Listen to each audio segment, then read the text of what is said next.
The media really gave the liberal and leftist elites a language with which to pretend that they are the crusaders on the side of the good, when actually they themselves are the villains in this story in a big way. And that language is wokeness. Batya Ungar-Sargon says she used to suffer from what's been called Trump derangement syndrome, but after speaking to people outside of her political bubble, she now believes he's actually a centrist candidate. Anytime you turn on cable news, you will hear liberals casting him as a unique threat to democracy when he is really the opposite of that. He's the sort of apotheosis of a democratic system that will not allow the billions of dollars spent trying to stop him to get in the way of the will of the people. Batya recently traveled the country, speaking to everyday Americans about how they perceive the political, economic, and cultural climate. She compiled her findings in the book Second Class: How the Elites Betrayed America's Working Men and Women. This is American Thought Leaders, and I'm Yanya Kellick. Batya Ungar-Sargon, such a pleasure to have you on American Thought Leaders. Thank you so much for having me back, Jan, and for all of the important work that you do. Very much appreciated. You know, back in 2016, when Donald Trump won the presidency, you noted that 2/3 of the working class basically voted in his favor. And I'd kind of forgotten this. But what happened afterwards was more astonishing. There wasn't this sort of, big soul searching among the Democratic Party to try to figure out what happened, but it was almost like a blame. And so how do you account for that? That's such a great way to put it, a blame. It's so true. The side that likes to portray itself as the defenders of democracy were extremely upset that a democratic election did not go their way. And in many ways, most of them pretty aggressive, they sort of tried to undermine the results for the 4 years that Donald Trump was president by impeaching him and by portraying his supporters as racists or rubes or deplorables, right? Whatever the insult of the day was. And you're right, it was totally astonishing because, like you said, he got 2/3 of white working class voters, and he is now positioned to get certainly that many white working class voters, but also he is now dominating with Hispanic voters. And he's looking at 1/3 of Black male voters just in terms of polling right now.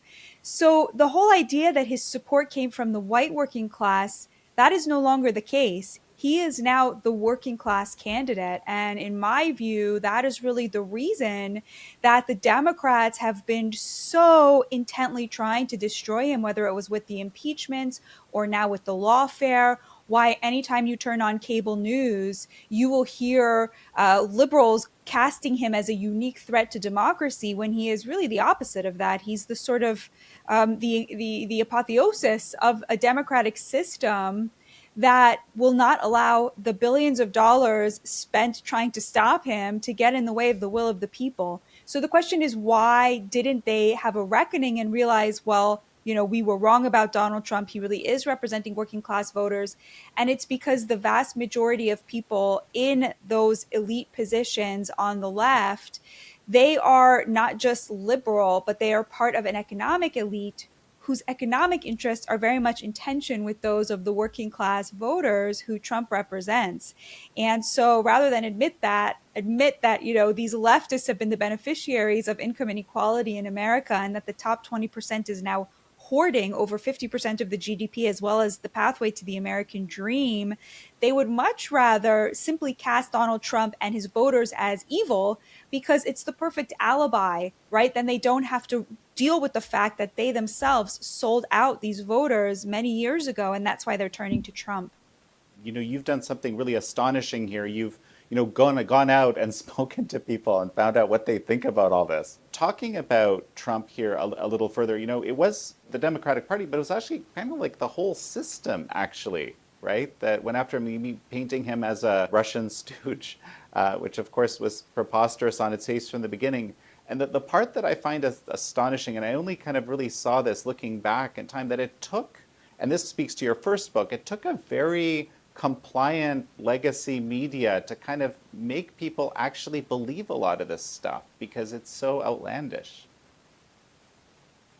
They weren't just compliant, they were very much the drivers of the narrative. The media plays a huge role in how the elites see the world, not in the way regular people see the world. Regular people tend to believe their own lying eyes and not what the cable news channels want them to believe. But when you get a college degree, especially if you get a college degree from an elite university, you get a graduate degree, you become inculcated into a way of seeing the world that is very much echoed by the elites in the media. And so they have a lot of purchase with that elite, especially because they're coming at things from the same point of view as them, and they're defending their economic interests, but in a language that dresses them up like they're some sort of, high-minded morality. The media really gave the liberal and leftist elites a language with which to pretend that they are the crusaders on the side of the good, when actually they themselves are the villains in this story in a big way. And that language is wokeness. And you're right, that's what my whole first book was about, Bad News, How Woke Media is Undermining Democracy.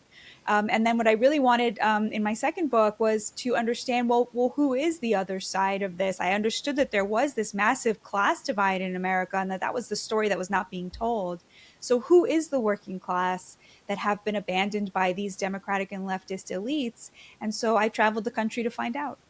America was, at, I think, for a lot of its history, a highly meritocratic place. And I mean, when I say highly, I mean more so than most places, right? And that is what you portray through your discussions with all these people, that has really changed, and people are deeply aware of that. That is one of the central themes, I think, if I dare say so, from what I picked up reading. There is an elite class in America, and it took a while for us to fully grasp how significant that is and how differently they may think than a lot of the rest of us. Uh, we were a meritocratic society, or more meritocratic than many other places. But that all started to change somewhere in the 1970s. 1971 is the high water mark for working class wages. And they really started to stagnate after that, even though corporate profits and productivity have been skyrocketing. So they used to sort of travel in concert with working class wages, and then they really decoupled in the 70s.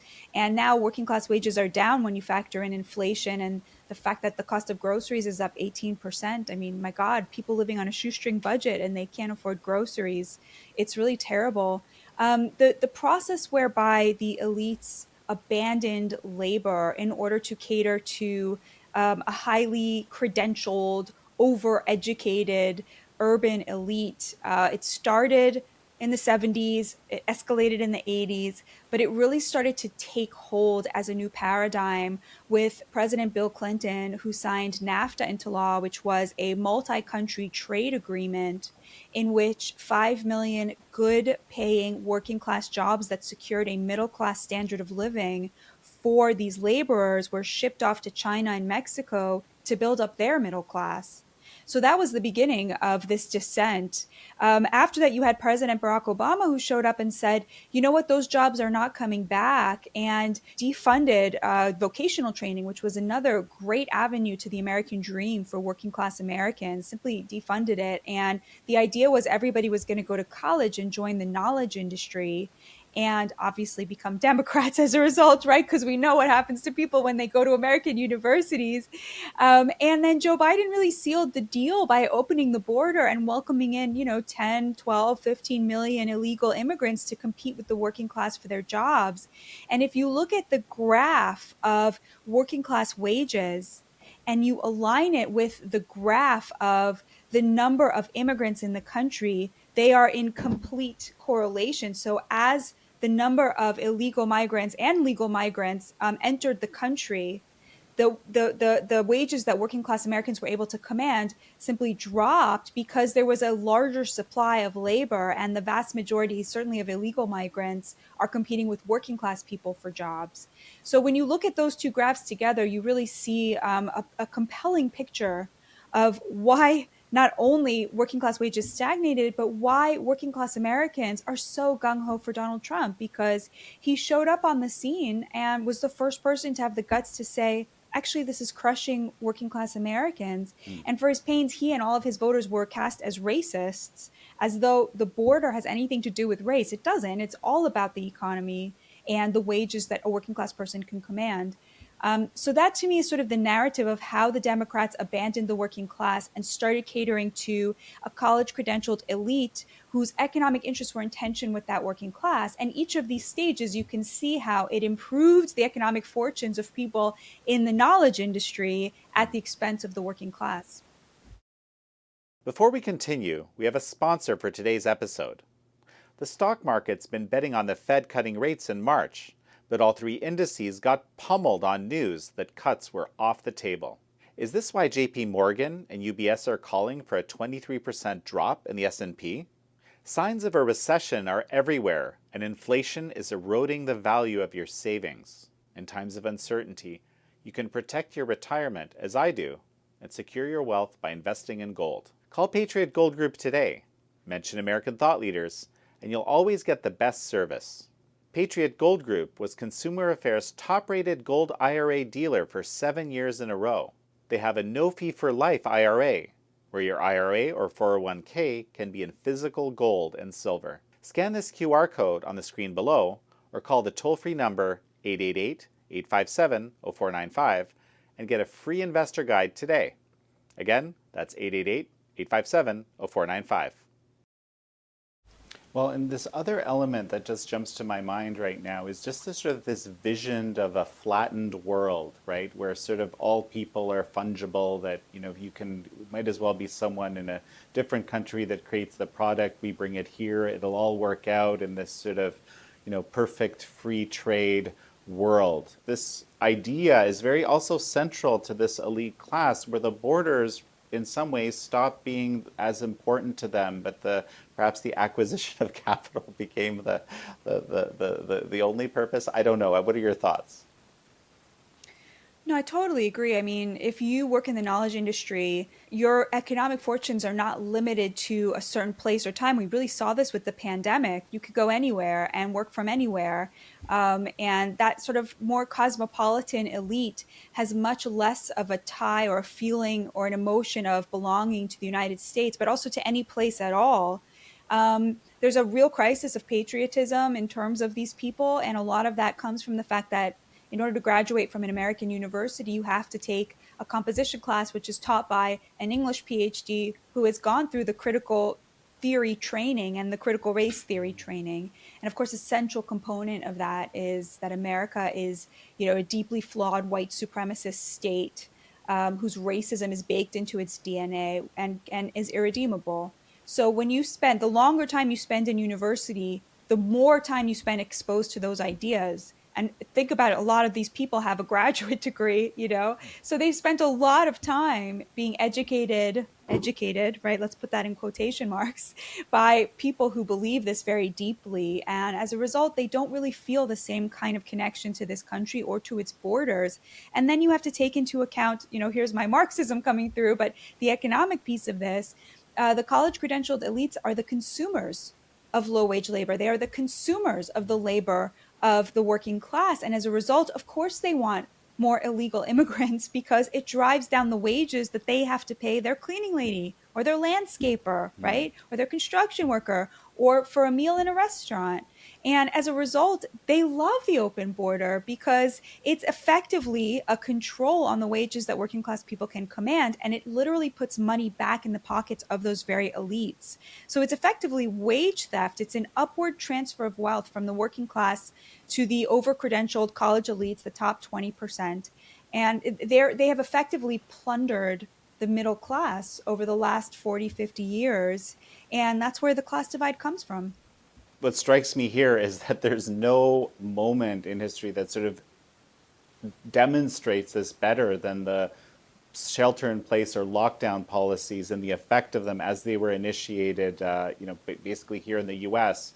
You had people who were in the knowledge industry who could work from anywhere. Suddenly they're working from home. I spoke with lots of people that were kind of happy in a way to be able to do that, and they felt virtuous for, basically doing what you were supposed to do, which is shelter in place, sort of ignorant of the fact that there was this whole humming economy of people that was running the society for them, delivering their food, delivering their basically every aspect of their life. It just came through the door and they didn't even need to interact that much. At the same time, we had the largest upward transfer of wealth in history by a significant margin. All of this happened all at once. And based on what you're saying, it doesn't sound like an accident to me.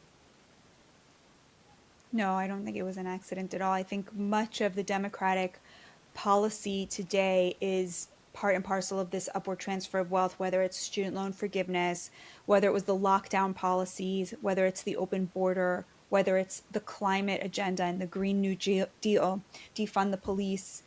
All of this stuff is about the fumes, the virtuous fumes that the over-credentialed elites create out of their ideology. And they always demand that the working class pays for it. And it literally does put money back in their pockets. And lockdown is such a great example of that. These people immediately worked from home, immediately saw the values of their homes skyrocket. And meanwhile, while they were demanding these lockdowns, the children of the working class fell further and further behind. Of course, the elite's children went back to school very quickly. And then, of course, relying on the labor of working class people who they sent out into the plague. I mean, it used to be that people in the elites had a sense of noblesse oblige, like a kind of humility about their good fortune. That has evaporated. The idea of the meritocracy, which used to be that everyone should have access to the American dream and equal opportunity, has instead become an ideology that protects the elitism and the status of the over-credentialed elites who are convinced that the reason that they have so much money, so much more money than anybody else, is because of their own virtue and their own merit, because they're good at studying for tests or whatever. So let's talk a little bit about some of these amazing people you talk to. I wanted to put people in the book who were both interesting and fascinating and had great stories, but also who were representative of larger trends. So what I first did was there's an amazing professor at Brigham Young University called Joe Price, and he has a group of grad students. And you can ask them to cull the data for you. And I asked them to give me a snapshot of the working class in 2000 and in 2020. I wanted to know who they were, how old are they, what are the races, what are the occupations, who is a homeowner, which occupations are most likely to make homeowners, where do people live, how much money do they make. And they gave me this snapshot, which helped me analyze the trends in working class life. And that's the entire first chapter of the book is devoted to this data analysis. What was the most shocking thing that you found in this data?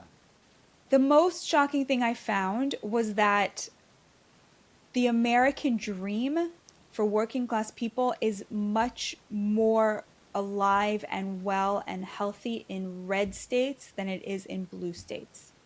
I was not expecting to find that, but just the price of housing alone is so radically different between red states and blue states. And if that is a central component of how you define the American dream, which I think it is for most Americans, the American dream is much healthier in red America than it is in blue America.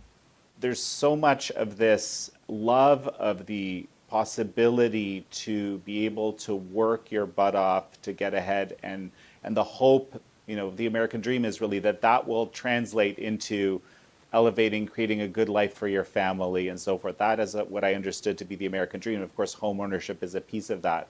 But, despite everything, quite a number of the people that you spoke to still believe that this is possible, even though it seems a lot harder. Yeah, there was such a deep love of this country and a deep respect for work. I think this is something that's really lost on the left. To Democrats and to the left, the way that you help the working classes with more welfare, having more people qualify for welfare, for example, people with a higher income, that's not what working class people want. They take a deep pride in their work. They see it through a spiritual lens. They see it as a uniquely American inheritance and something that connects them to their parents. They talked a lot about seeing their parents get dressed to go to work every day. And they took so much pride in their jobs The problem was that these jobs were no longer able to afford them the most basic hallmarks of stability, no matter how hard they worked. That's the problem. It's not that they don't want to work or that, they should be getting more help from the government. No, the problem is that they work really hard, and yet the cost of a middle class life relative to the wages they bring in, there has become a total mismatch, which is completely unacceptable because our entire country relies on their work. Somehow these big corporations were able to offload all of their risk onto their workers. And that's unacceptable. It's unacceptable. The cost of employing somebody should even out at some point in their life by the time they're in their 30s to a living wage where a person can sustain a family. I mean, that's like, it's so obvious that a democracy depends on that. And instead, what we have right now is an oligarchy of the credentialed, where the only people who can be guaranteed that American dream are people in the top 20% in the knowledge industry who do jobs that, let's be frank, most of us would not miss them if they disappeared tomorrow. But if all the truckers disappeared tomorrow, we would starve. And yet somehow a truck driver cannot be guaranteed the most basic, fundamental, modest version of what it means to have a stable life. So I did about, I want to say between 75 and 100 interviews. I traveled for as much of it as I could until my money ran out, and I did the rest of them on the phone. And basically, I then took all of the interviews and culled them down to the people who I felt had the most sympathetic stories that represented larger trends. And it was very hard finding people because obviously we each have our own networks, but I really did not want to be, I didn't want my confirmation bias or anything random about my life to determine the picture that I was trying to paint. The other books that exist in this genre, they're often done by academics who have at their disposal a team of 10 or 20 or 30 researchers, or they have a foundation and unlimited amount of money or time. Some people spend 10 years. I didn't have that. I have a day job. I work at Newsweek. And so I really had these constraints, but I also felt that it was better to have whatever I could come up with than not have such a book at all. And so I hired somebody. He found about 5 or 6 of the people in the book for me. He happened to be in Appalachia, and so he would drive around and I would tell him what stores I was looking for people from or what kinds of industries. And then a lot of it was sort of word of mouth. I put up ads places. I used Facebook groups. The one thing I was very hesitant to do is to approach people at work because I felt that there was a consent issue there. I would approach them, they would assume I was a customer, and that made me very uncomfortable. And so I tried not to do that. But there's a lot of working class people around us all the time. It's just a question of engaging them in a dignified way. And I was totally surprised by how willing people were to share their stories with me, which were deeply personal. And I was very grateful.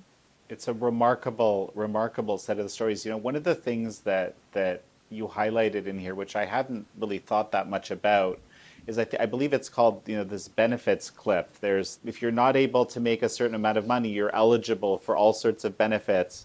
And then, of course, at some point, you're making a lot of money. But there's this amount of money, which seems like there's quite a few people making, that where you can't get any support, where it would actually be helpful. You're working your butt off, but it's very hard to actually, save anything or just do anything more than live basically month to month. So kind of tell me about that reality. Yeah, the benefits cliff is a really big deal. It came up a lot in the interviews.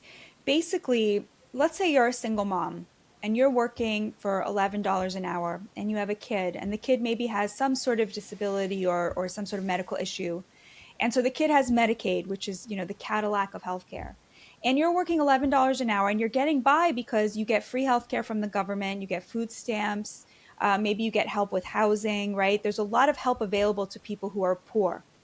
But then let's say you're a really good worker. You show up on time, you work really hard, you're invested in the job, and your boss notices and says, "Hey, I think you'd be really good at the next level. I want to give you a raise to $15 an hour." If that single mom takes that raise, she will lose the equivalent of $25,000 a year in government benefits, even though what she'll be making in addition will only be around 8 to 10 or $11,000 a year. So it's a massive sacrifice. We've incentivized people to stay below a certain level of income. If she gets married, she will lose the vast majority of these benefits. She could take the job, which maybe even it comes with healthcare, but that healthcare is probably going to have a $5,000 deductible. It's probably going to be terrible healthcare. And so she's actually screwing over her child because how could she give up this amazing government healthcare for this terrible healthcare, right? So, in all these ways, we are incentivizing people to work against their interests, even though the vast majority of working class Americans, in fact, everybody I interviewed said they would rather have a better job that paid better than have anything from the government, which they were not really interested in. And yet, so many of those jobs don't afford them the things that they need. This is a really big problem because they were very upset at this idea that people had to choose not to work or would choose not to work. But then they themselves, if they needed help with a little thing here or there, they could never get the help they needed. They all had stories of people who they knew who worked so hard, who needed a little bit of help and could not get it. People often who had disastrous things happen to them as a result, couldn't afford to feed their families, people who worked, and then felt very much frustrated that there was a lot of help for the people who they felt did not deserve it as much. But this benefits cliff is real. We have to find a way to stop incentivizing the worst behaviors and start incentivizing the behaviors that lead to autonomy. The system is basically set up to just to keep people down, right? I mean, that's kind of what you're telling me here. The other part, if I may add, right, you mentioned that if they get married, they lose these benefits. I mean, if there's one thing that guarantees success statistically, right, is to have a stable marriage for the kids, for the family. I mean, it's the golden ticket, but that is de-incentivized in the structure you're describing. Personally, I've seen the data too about the success sequence. I actually did not find that in my interviews. I met a lot of people who had followed the success sequence and were still working poor. And I met a lot of people who didn't, who had children with multiple partners out of wedlock who made it. But those trends are obvious. We know that the number one predictor for downward mobility for a child is whether they are born out of wedlock. And yet somehow we penalize people for getting married and doing the thing that would most help their children to succeed. It's insane. It's appalling. The other thing that another kind of sort of jargon term which has been sort of stuck in my mind since I've been reading is this idea of degree inflation.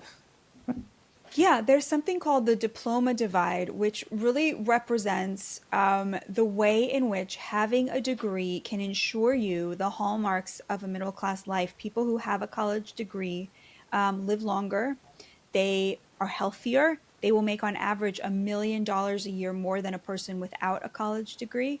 And they're really insulated from the kinds of precariousness that plague working class life. It's a real problem because it's not like these people are coming out of college with a succinct set of skills that they then deploy in the workforce. We know that over 50% of Americans with a college degree are underemployed, meaning they are working in jobs that didn't require that degree. Although infuriatingly, they still make more than people who don't have a degree. And so that degree really has become a gatekeeper of the American dream when it was supposed to be a pathway for it, one of many. People that work with their hands, people that have to work in the real world, so to speak, right, versus people that work at a computer and can work with ideas and more in the virtual world, they're, they have to deal with reality. If you need a degree to be able to get a job, even some jobs that someone without that degree could maybe do much better because of their real world skills that they've developed, for example. You also have had to kind of go through this, pass this ideological litmus test now, which has ever increasingly over time become a big part of how I guess even getting into university is decided, and certainly succeeding in university is decided. I've had people talk about this with me on multiple shows as well. So it's another. It almost becomes another kind of ceiling where all sorts of people that are getting into jobs are of this more woke ideological persuasions or flexible enough to run with it, so to speak, as opposed to people who would just look at it and go, hey, this is crazy. This has nothing to do with me, you know?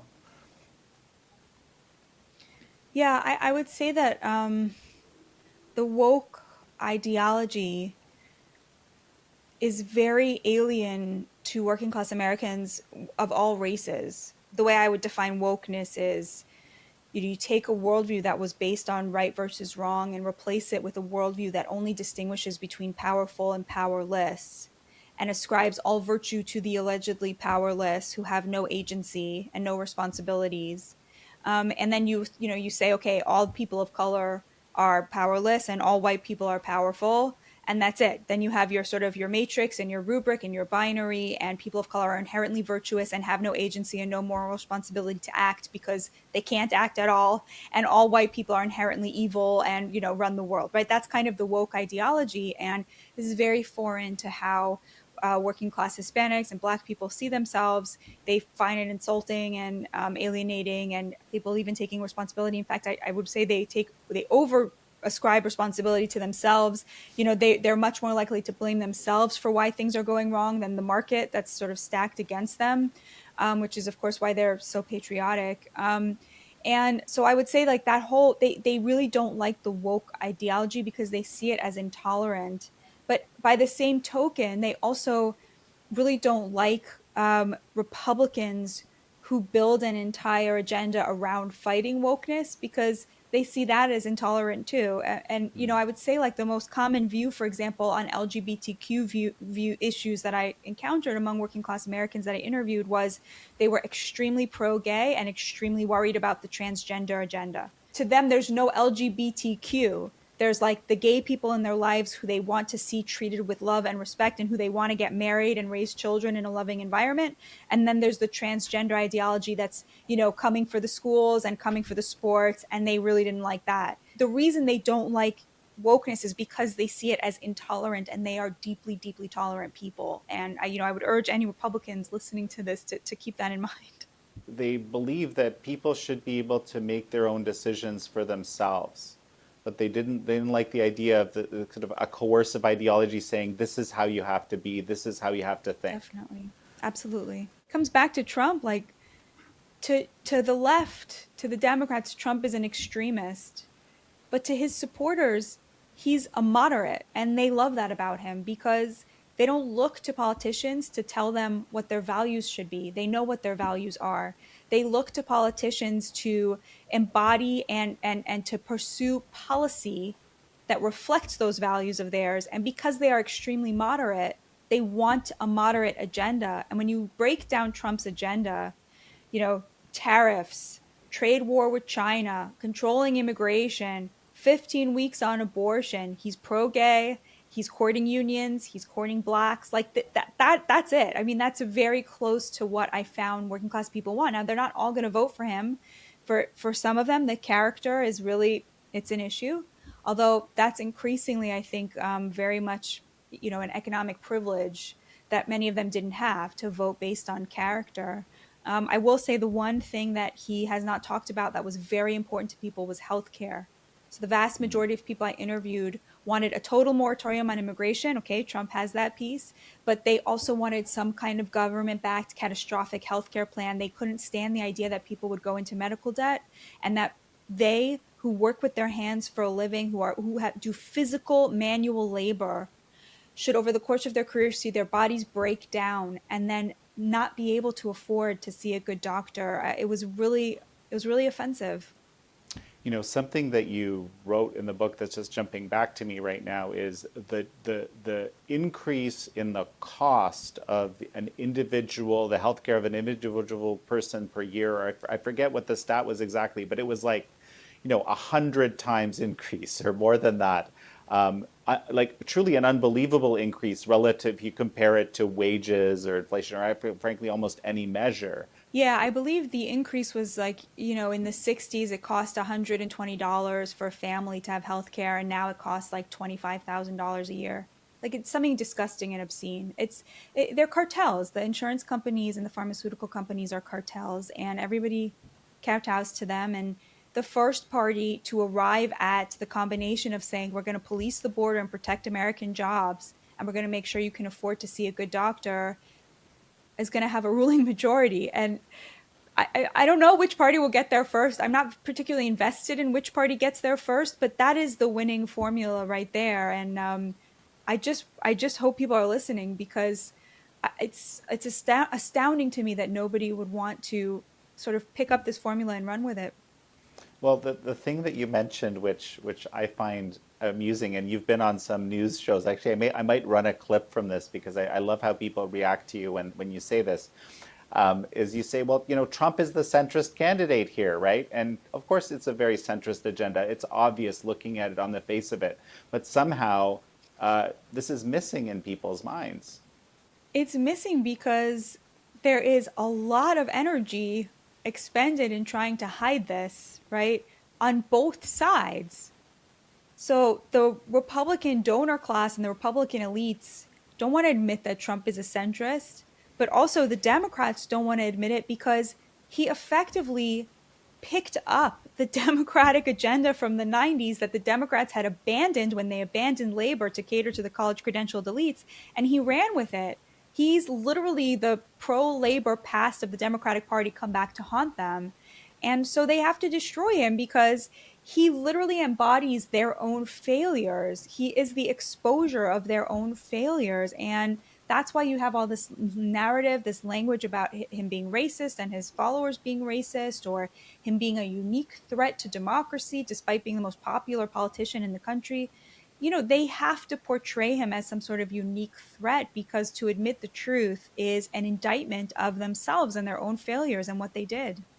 So, Batya, who needs to read this book?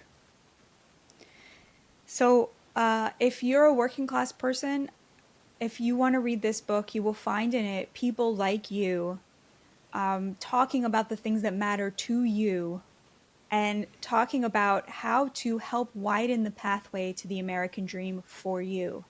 And I hope that it will give working class people comfort and a sense of relief to see their own views represented, because they have been silenced effectively. And if you are part of the elites, you should read this book so you know how your fellow Americans are living. It's just appalling to have neighbors who are working so much harder than we are and yet struggling to achieve the things that we take for granted. And it's not always easy to learn about that and to see the things that we should have humility about. But, I had the Trump derangement syndrome. So this has been a long journey for me.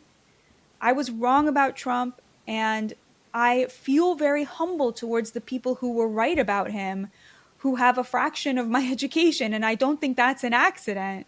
So I would hope that people, on the left and on the right, because it's a nonpartisan book, would find something here, to really help them remember what this country is all about, and that so much more unites us than divides us.